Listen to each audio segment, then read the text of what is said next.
Last time we covered the War Arc, Madara, Valley of the End, but we've still got the movies, the novels, Gaiden, Boruto, and Black Zetsu Kaguya, who are still out there. But that was its whole own video. Let's carry on, continuing with Naruto the Last. Forget about your favourite ship, Naruto the Last is a very important movie. It redeems Hinata as a character, and even Sakura somewhat. What? Female leads treated with respect? That's not Naruto. The only major change I want to make is more Sasuke. You know me, I'm not a big Sasuke fan, but fuck was that a misleading advertising campaign. Yeah, sure, he's in the movie. Cowboy Sasuke's in the movie. For 5 seconds. No, we need Sasuke in this time period because he's got a lot of development to get going with Sakura if we're meant to buy this marriage at all. Are you gonna stay this time? No. This time, come with me. Introduce Teneri. And Teneri is the younger son of Kaguya Otsutsuki, who, by the way, we still haven't actually met. I know Teneri was meant to embody one of the ways of the sons, but it makes a lot more sense just to make him the younger son. On the moon, we also meet Indra. Hi, so I'm the elder son, at the last minute, you haven't met me yet. I'm basically replacing Homura in this movie. I also created Totsuka Blade and Yatamira because obviously they're my spiritual weapons. Did that seem random to bring up? Okay, that's fair, so was their invention. Anyway, I live on the moon and I'm a big exposition dump. Let me teach the audience all about the Otsutsuki, because God knows Kishimoto was never gonna do it. Whilst Naruto's fighting the younger son, the elder son is killed by Black Zetsu. Yeah, remember when he backstabbed Maddie? Well, this didn't happen.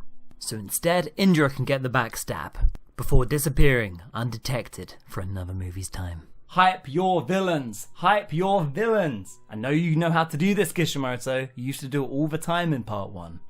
A very common complaint about this movie is that it has no stakes. I mean, the world is about to be blown up on a counter, but it means nothing, so it has no stakes. To rectify this, I'm gonna kill off Sai.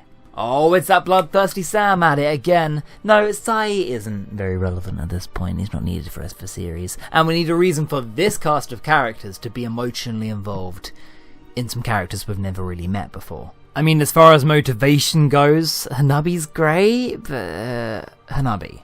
The gang avenge Sai, rescue Hanabi, and save the Earth, while Sakura and Sasuke protect the village down below. Like, this teamwork has to be so overwhelmingly good that I buy them saving the Hidden Leaf. And saving their marriage. Day saved. Who was Sai? I don't know anyone called Sai. Hooray, let's celebrate.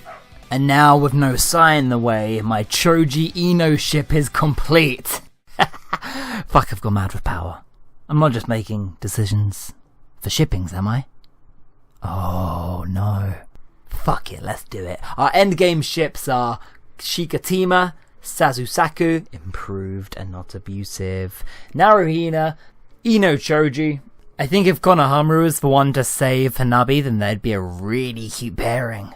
Tenten, you get Rock Lee, and Shino. Shino's married to the job. And with the last over, we enter the Gaiden era. Here is a really good spot to animate the novels.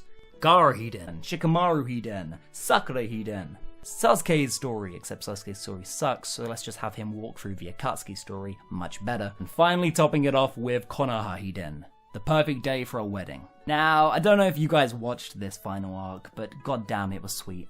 A nice bit of fluff that brought us back to where the series started, the Konoha 11. Or more importantly, Iruka and Naruto. This final story brings Naruto into adulthood, and the final note we can end on is Naruto asking Iruka to be his father at his wedding. Perfect. I'm not crying, you're crying, that's a good ending. And from there, Tenten gets the shop, Shino becomes a sensei, Boruto starting positions. But before we wrap up Shippuden, let's see Naruto acknowledging his father, then walking out to become an adult. If that doesn't hit you in the childhood, nothing will. And then the final episode, the day Naruto became Hokage. Why this OVA when we've just landed on such a perfect ending? Because how weird is it that after 800 plus episodes, anime fans never get to see Naruto become the Hokage? You finish and get to the end and he never makes it? It's a mystery to me they never animated chapter 700. Why? Because that OVA is sweet as heck, and it needs to be somewhere. And as this series ends, another one begins. Boruto, the series. Boruto? The fuck is a Boruto? Nah, that's gotta be fake. New characters, new adventures, new story. No. I haven't actually had the time to watch Boruto week by week, but what I've seen of it, I like it a lot. It's some light, harmless part 1 fluff. I've said this before, but in my mind, you're never going to top the phenomenon that was Naruto Shippuden. Don't try and upscale or upstage the events that happened, because the power leveling got crazy and probably should have never gone that big to begin with. Naruto and Boruto should not be Dragon Ball Z.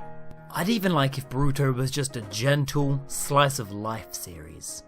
Change the genre. It's what Naruto SD did, and that's surprisingly really good.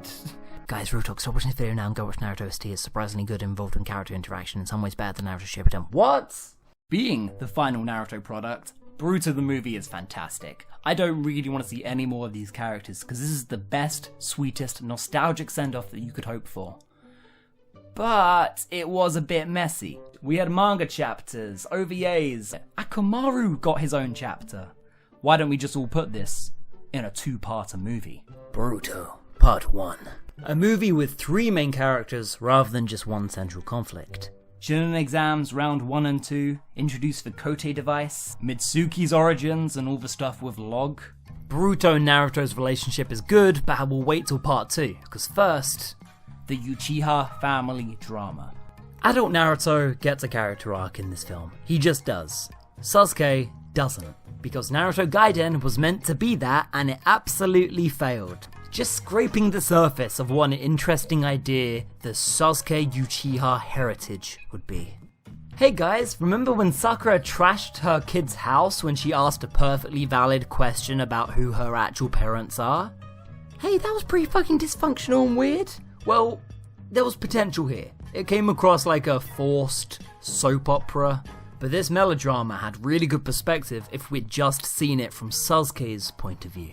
From the second we learned that Sasuke was the last of his clan, that should have been his main character trait. Continuing his lineage, making sure his clan does not die. And here, we're presented with a problem, a crossroads. Who will Sasuke fuck? Stick with me, there's more to it. To put it bluntly, Sasuke's a bit of a player. If he wanted his kid to have some Uzumaki Senju DNA running through their veins, I'm just saying it wouldn't exactly be hard to arrange that. But the thing is, Sasuke doesn't love Karen. The little bit of humanity evolving in his heart loves Sakura from their travels together since the last. And here lies Sasuke's final test of humanity. What matters more to him, his head or his heart? His emotions or his mission? From his eyes, Sakura comes from a nobody clan. Trash genes. But procreating with Karen would create a Senju Uchiha hybrid, and that would be just, that's the future of Uchiha secured right there. Which one will he pick? Is Sasuke still a bastard? Yes and yes, but it gives his character a nice little send-off. Revealing that the fucker can feel love, and making Saku feel a little bit less weird than it currently does. And because we're adapting Naruto Gaiden as our plot for this first little movie, that also means incorporating Shin Uchiha. Shin? Hey guys, remember that really forgettable villain? No, me either. Fuck it, make it Log. Yeah, you know Log, the older Mitsuki? Yeah, why not? Replace all the little baby onion Sharingans with prototype Mitsukis and there's basically no change, it works just fine. Now we have a nice way for Mitsuki and the Sarada plotlines to intersect, and we have a much cooler villain. I'm gonna call him Log Uchiha, yeah. Now Log Uchiha, it will not be a stereotypical villain. He comes as a warning, challenging Sasuke and Naruto. He brings the ninja world a warning, there's something big coming, and you guys have gone rusty and weak in peacetime. This is actually like the short shit Shin was saying to Naruto when he got stabbed by the little sword. Whoa, what you got there, buddy? But it was too vague and superficial to have any lasting impact. This is acting as a prelude to the next movie, to Kaguya, so why not test our characters? These guys get beat down bad. It's a big wake-up call. If we can't even deal with this guy, how are we gonna fight the Otsutsuki threat? Mitsuki comes in and resolves his own family drama, defecting from Orochimaru. But meanwhile in Konoha, a new challenger approaches. Black Zetsu in a new body. You might call him Kinshiki.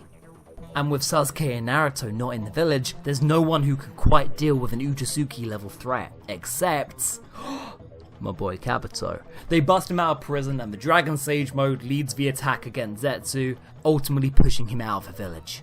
Naruto and Sasuke return to see their village in shambles. And the Chunin exams round 3 is tomorrow! Cliffhanger. And from here, part 2 is basically Boruto's story. Everything you see in the movie, I love it. It's good shit. Put that in there.